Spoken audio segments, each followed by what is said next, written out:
एक सच्ची घटना सुनाने जा रहे हैं आपको, आप इसे ध्यान से सुनिएगा। एक औरत लाला जी की दुकान पर आती है सुबह सुबह। लाला जी अपनी दुकान खोल रहे थे, दिया धूप बत्ती करने ही वाले थे। लाला जी बोले, अरे कल तो तू मेरी दुकान पर बहस करने आई थी, आज क्या हुआ? औरत बोलती है, लाला जी कल हिसाब में आपके 10 रुपये ज़्यादा आ गए मेरे पास, वही लौटाने आई हूँ। लाला जी बोलते हैं, तू 4-5 किलोमीटर से ये 10 रुपये वापस करना ही है, अरे इनको तो तू रख लेती। मैंने कौन सा हिसाब मांगा था, मुझे तो मालूम भी नहीं था कि 10 रुपये तेरे पास फालतू चले गए। औरत बोली, नहीं लाला जी आपको नहीं पता था, लेकिन भगवान तो देख रहा था ना, इसीलिए मैं आपके पैसे लौटाने आई हूँ। आप ये 10 रुपये रख लीजिए। ये एक कर्ज मैं अपने ऊपर नहीं लेना चाहती। मेरा पति भी मर गए हैं और बच्चे हैं छोटे छोटे। मैं घरों में झाड़ू पोछा कर कर अपने बच्चों का पालन पोषण करती हूँ। आप अपने 10 रुपये रख लीजिए। लाला जी खुश हुए कि अच्छा है, ऐसी ईमानदार औरत आज भी इस दुनिया में है। तो लाला जी को याद आया, अरे मैंने भी किसी के 300 रुपये रखे हुए हैं। तो लाला जी ने अपनी दुकान का काम फटाफट निपटाया और वो 300 रुपये देने के लिए उस दुकान पर गए।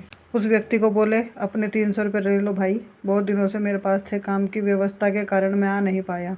वो आदमी भी भूल चुका था अपने पैसे। बोला, लाला जी कैसे 300 रुपये? लाला जी बोले, काफ़ी टाइम पहले गए हैं, मुझे याद था भाई, तुम ले लो, तुम्हारा कर्ज लेकर मैं कहाँ जाऊँगा। फिर जब जिस इंसान ने 300 रुपये लिए, उसको भी एक याद आया अपना पुराना कर्ज, कि उसने एक आदमी से 3 लाख रुपए लिए थे और जिससे उसने वो 3 लाख रुपए लिए थे वो आदमी मर चुका था। उसने सोचा कि घर वालों को तो मालूम नहीं है, तो मर गया, अब 3 लाख रुपए मैं ही रख लेता हूँ।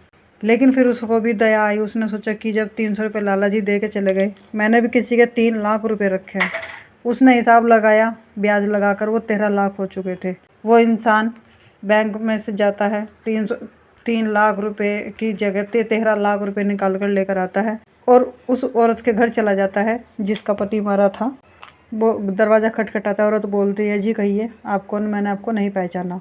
वो व्यक्ति बोलता है कि आपके पति से मैंने 3 लाख रुपए उधार लिए थे और उनके मरने के बाद मैं चुकाने नहीं आया, क्योंकि मुझे लगा कि वो तो मर चुका है, अब कौन मुझसे पैसे मांगेगा। लेकिन ईमानदारी मुझे आज याद आया कि भगवान को जाकर हिसाब देना है मुझे भी अपना।